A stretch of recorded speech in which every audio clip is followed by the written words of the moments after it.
impresionante, la mejor afición de todo México, la de los Tigres. El partido parado y no dejamos de apoyar.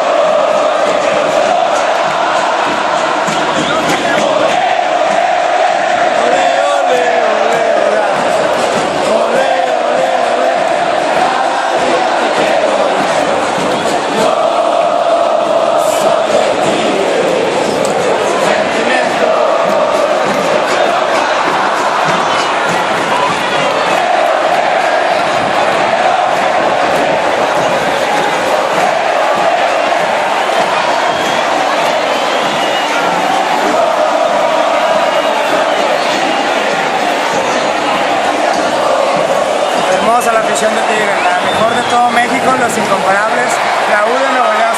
Sigue lloviendo, el partido perdiendo Tigres 1-0 con las Chivas, con goles de Libres, y esto fue como si fuera una final, ganándole en el último minuto a punto de ser campeones. La mejor afición, sin duda alguna, señores. YouTube diagonal Ramiro 182, Twitter @RQMilo 182 y Facebook diagonal RQMilo 182.